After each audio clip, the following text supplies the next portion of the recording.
Hey everyone, Gary from Peacekeeper's Armory here. First build, well not the first build I've done, but the first new build I've done for a while, something I haven't done before. So this is a Roman Props Inception. It has the Goth 3D Master Chassis in there, Profi board, and Neil Pixel. Slightly challenging, nothing too bad. I did have to make a couple modifications, which I'll show in order to get everything to work comfortably. So first things first, it does have a Bombarda from TRA blade plug to match the master replicas, and then also the short heatsink, which is not used as a heatsink, but it's still used because it's a bolt also, so it retains the emitter onto the copper neck. So that's really nice. It turned out it was very helpful. For this, I do have some electrical tape in there, which you can see. For the user, don't be twisting this while it's inside the emitter and on the pins. I don't want the pins to pull up the tape and possibly cause a short by connecting with the aluminum in there. So just put it straight in there, use the retaining screw, and then pull it straight out when you're taking it off. No big deal, just keep an eye on it every once in a while, make sure it's not getting pulled up.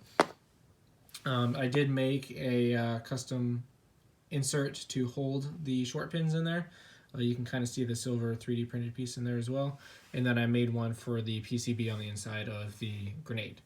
So this doesn't have wires going all the way through from the board, so it is completely removable. So here's the display, so you can see it's completely removed. And here is the reveal. Got a nice big Aqua Aura crystal quartz crystal, which looks ginormous and awesome in this hilt. The rods you're supposed to use, I laid them down a little bit so that you can get some design in there, so they aren't just smooth tubes that going through. And it also helped to polish them a little bit to match the outside aesthetic of the hilt. And I added a covering for the threaded rod as well, as much as I could, to make that not quite as obvious. NeoPixels on both the bottom and the top, pointing into the crystal for a nice colored effect all the way through, and then short pins right here. Now, unlike most chassis which have two threaded rods if they use them, this only does have the one on one side.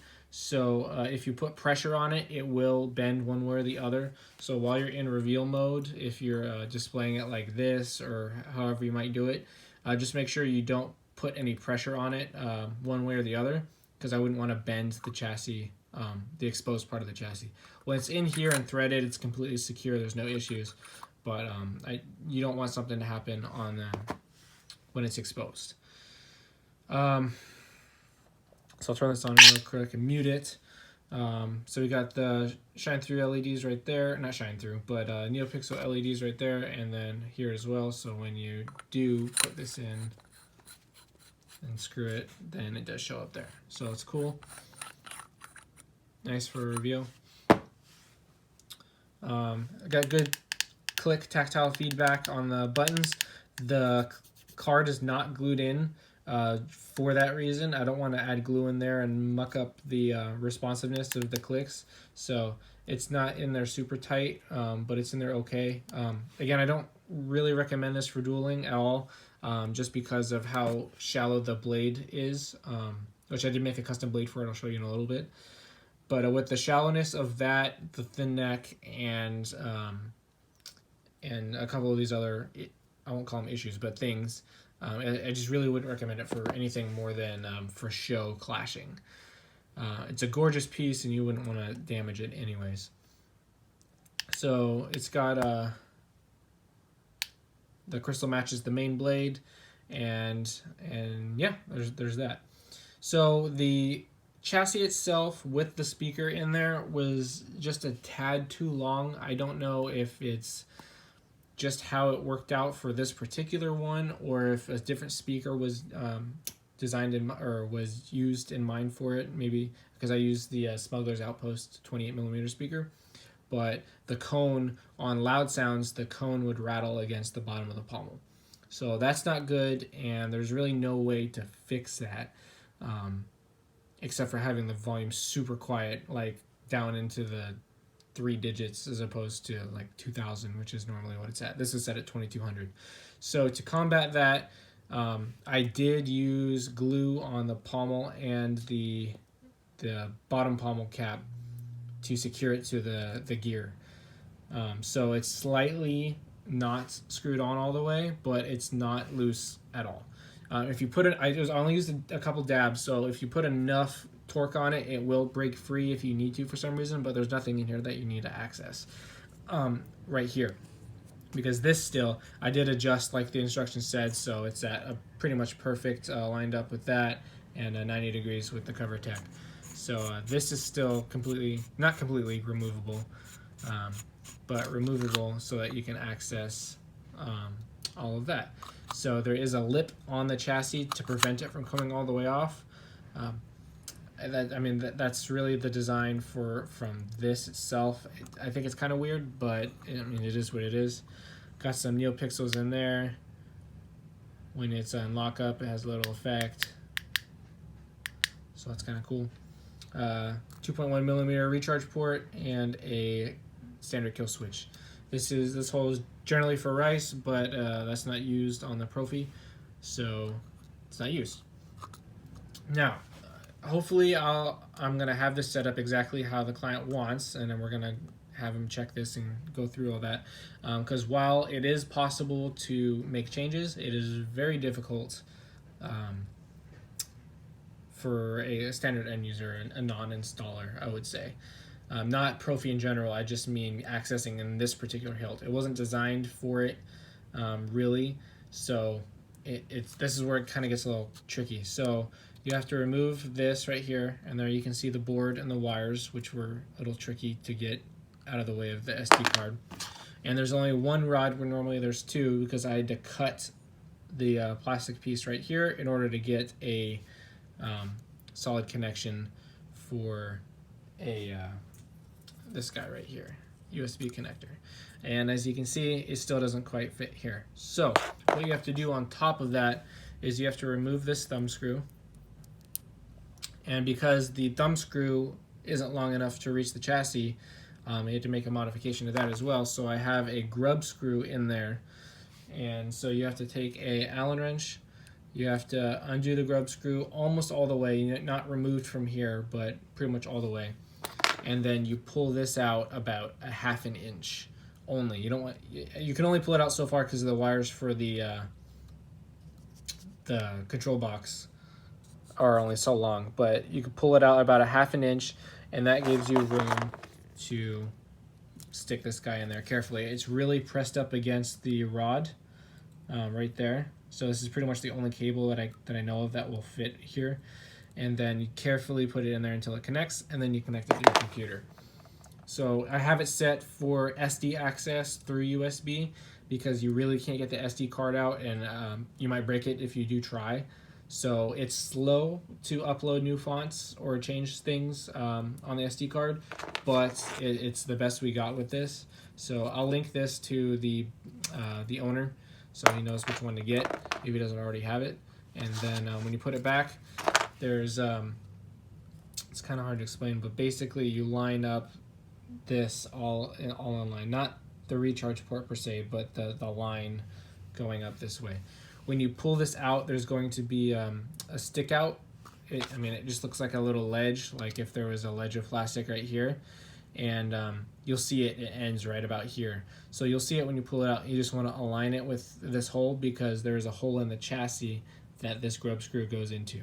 So you go this all the way until you just start having to actually apply a little bit of force to turn it, and then you can put the thumb screw back in.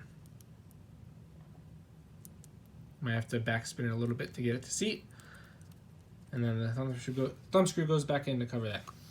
Now the pressure with the grub screw on here and this not being press fit, it does shift the chassis a little bit in here. So you kind of have to, again, backspin it and make sure you get a good thread seat. There we go. Because sometimes it'll get caught or start to cross thread, which obviously you don't want, especially with aluminum. So if you have to force it just to start the threads, then just back it off. Put a little bit of pressure on. On the chassis, just a little bit on this side of the chassis, until you get a good seat, and then boom. So let me put this back on.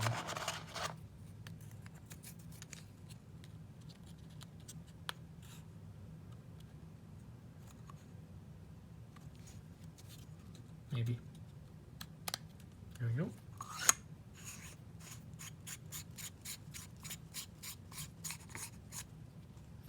And boom, there we go.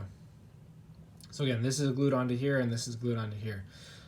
It's still really close, but I put it at the volume that it's at, and I could not get it to rattle against there anymore, so it should be good.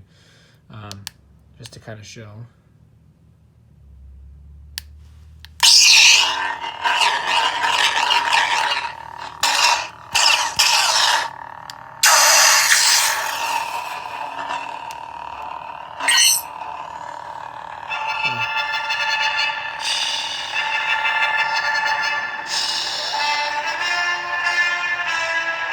And I got the music playing through. So you just hold it for a second and release to play and stop that music. That plays on the Obi-Wan and the Anakin font. And then I have no music on the Yoda. Count Dooku. This contest cannot be decided by our knowledge of the Force. And Emperor. Only a Sith deals in absolutes. I will do what I must. So that's pretty much it for that. Just to kind of show. I did make a custom blade with the new KR strips. They look really nice. Let me see if I can... No, not really. Just do this. I don't usually like to do that, but you can see maybe... There we go. It's recessed in there for maximum stability. Let me get this going. So you stick this guy in here,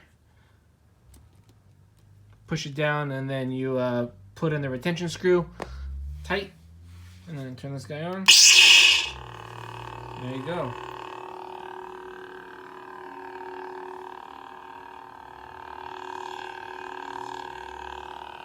So there's that saber. It was a fun build. Got to do a couple custom pieces to it. Yeah, I'll see you guys. I got another a pair of sabers that I'm going to do in the next video, and slowly working my way through. I appreciate everyone's patience, especially those that actually have work with me. So I'll see you guys on the next one.